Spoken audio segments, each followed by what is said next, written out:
சரி, தமிழ் எழுதும்போது சில எழுத்து பிழைகள் வருது இல்லையா, அதை தவிர்க்கிறதுக்கு சில ஒரு ஆலோசனைகள், ஒரு சின்ன ஐடியாஸ் வச்சுக்கோங்களேன், ட்ரிக்னு வச்சுக்கோங்களேன். இதை ஞாபகம் வச்சுக்கிட்டீங்க அப்படின்னா உங்களால அந்த எழுத்து பிழைகள்லாம் இல்லாம எழுதலாம்.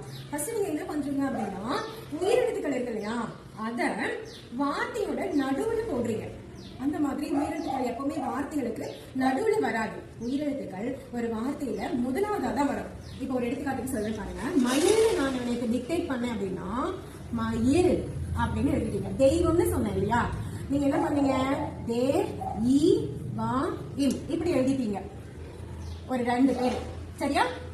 அப்படி இந்த இடத்துல ஈ வரக்கூடாது. உயிரெழுத்துக்கள் முதலாவதா தான் வரணும். இந்த இடத்துல ஈ அப்படின்னு ப்ரொனவுன்ஸ் பண்ற இந்த ஈ வரணும். இந்த இடத்துல உயிர்மை எழுத்து ஈ வரணும். சரியா? முதல் எழுத்தாதான் ஒரு உயிரெழுத்து. இது நல்லா ஞாபகம். அப்புறம் இன்னொரு என்னன்னா, இந்த இரு இருக்கு இல்லையா, வழிநெய்யு, இந்த இருக்கு பக்கத்துல மெய்யெழுத்து வரவே வராது. இப்ப வந்து கற்கள் அப்படின்னா கற்கள் இப்படி எல்லாம் வரக்கூடாது. இந்த மெய்யெழுத்துக்கு பக்கத்துல வேற எந்த மெய்யெழுத்துமே வராது, இந்த இருக்கு பக்கத்துல. இது நல்லா ஞாபகம். அதுக்கப்புறம் மார்ஜின் போட்டு எழுதுறீங்கல்ல, இந்த இடத்துல ஆரம்பிக்கிற இடத்துல எந்த ஒரு புள்ளி வச்ச எழுத்துமே வரக்கூடாது. சரியா? இது தெரியுதானே? அப்புறம் நீட்டி சொல்றேன் இல்லையா, ஒரு வார்த்தையை நீட்டி சொல்லும் போது அந்த இடத்துல வந்து நெடில் எழுத்தை நீங்க யூஸ் பண்ணணும். குறுகலான சத்தத்துல சொல்றேன்ல, அந்த இடத்துல நல்லா டீச்சர் எப்படி சொல்றாங்கன்னு கவனிச்சு அந்த இடத்துல குறில் எழுத்தை யூஸ் பண்ணணும். இப்ப செய்கிறது, செய்கிறார்கள், நடக்கிறார்கள், போகிறார்கள் அப்படிங்கிறப்ப அந்த இடத்துல எந்த ராங்னீஸ் போகுது அப்படின்னு சொல்லி உங்களுக்கு போகிறார்கள். இப்ப நான் எழுதும்போது நான் கரெக்டா எழுதிட்டேன், இந்த ரா போட்டுட்டேன். செய்கிறது இப்படி போட்டேன் இல்லையா? ஆனா உங்களுக்கு சில நேரம் இந்த இடத்துல வந்து என்ன பண்ணுவீங்க, இந்த ரா போடுவீங்க.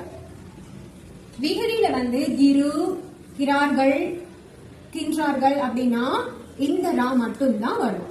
கிரார்கள் நல்லா ஞாபகம் வச்சுக்கணும். கிறது, செய்கிறது, போகிறது, வருகிறது, செய்கிறார்கள், போகிறார்கள், வருகிறார்கள், பெறுகிறார்கள். கடைசியில இந்த வல்லினரா தான் எழுதணும் அப்படிங்கறத நல்லா ஞாபகம் வச்சுக்கணும். அப்பதான் எழுத்து பிள்ளை இல்லாம எழுத முடியும். உயிரெழுத்து வார்த்தையோட எங்கதான் வரும், முதல் எழுத்தா தான் வரும். இந்த இருக்கு பக்கத்துல புள்ளி வச்ச எழுத்து நம்ம போடலாமா?